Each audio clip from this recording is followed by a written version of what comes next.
નમસ્કાર. દેવગઢ બારિયા અને ધાનપુર તાલુકામાં મનરેગા કૌભાંડના મામલે તપાસ ચાલી રહી છે ત્યારે એક ચોંકાવનારો વિડીયો સામે આવતા અનેક સવાલો ઊભા થયા છે.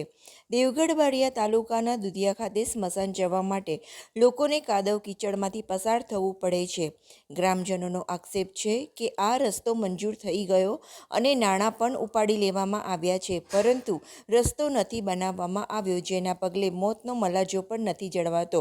અંતિમ યાત્રામાં જોડાયેલા લોકો અડધીને કાદવ કીચડમાંથી પસાર થવા મજબૂર બન્યા છે ત્યારે સ્થાનિક લોકોમાં ઉગ્ર રોષ જોવા મળી રહ્યો છે.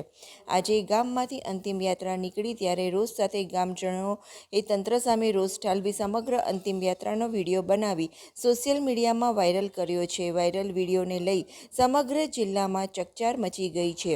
આજે કૌભાંડીઓના પગલે ગ્રામ્ય વિસ્તારોમાં કફોડી હાલત બની છે. મોતનો મલાજો પણ જળવાતો નથી ત્યારે સમગ્ર પંથકમાં લોકોમાં ભારે રોષ જોવા મળી રહ્યો છે. સ્મશાન પણ નથી અને આવર જવર માટે રસ્તો પણ નથી, તો તમે શું કહેવા માંગો છો?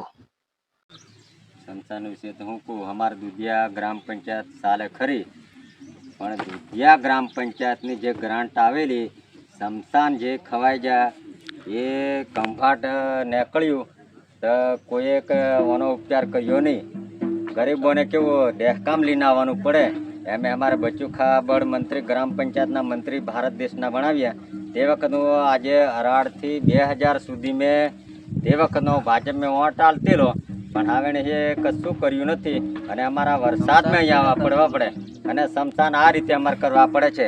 કોઈ આપણે સ્મશાન મેં કોઈ જગ્યાએ આવું બનાવેલું છે? ગમે તો ગુજરાત રાજ્યમાં જો આવું સ્મશાન કોઈ જગ્યાએ હોય તો કી બતાવો.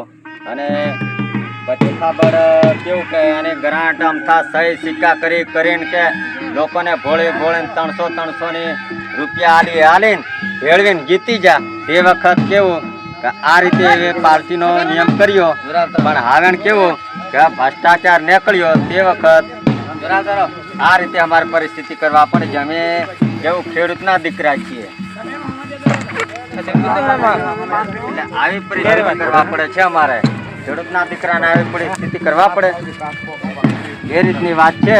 અને હું છું વિનોદકુમાર ભાઉભાઈ બારિયા. દેવગઢ બારિયા વિધાનસભામાં એક ગામ એવું છે કે એમાં તમામ સ્મશાન ગૃહ બનાવવામાં આવ્યા છે, પણ કોઈ જગ્યાએ સ્મશાન ગૃહ બનાવવામાં આવ્યા નથી. ફક્ત કાગળો ને કાગળો ઉપર બનાવવામાં આવ્યા છે. એટલે મારું ટૂંક સમયમાં એટલું જ કહેવું છે કે જે તે વેડફળિયાનું સ્મશાન બની ગયું હોવાથી હાલ અહીંયા કોઈ પ્રૂફ જોવા મળેલ નથી.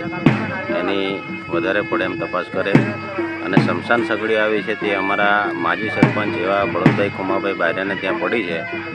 એની તાત્કાલિક તપાસ કરી અને કઈ જગ્યાએ મૂકવાની હતી એની તપાસ કરી અને સરકારશ્રીને એક જ વિનંતી કે એની તપાસ કરે અને જે કોઈ એનો સર્વે સમાજનો પૂરતો ચુકાદો પ્રજા વચ્ચે આપે એવી મારી નમ્ર અરજ છે. જય હિન્દ, જય ભારત.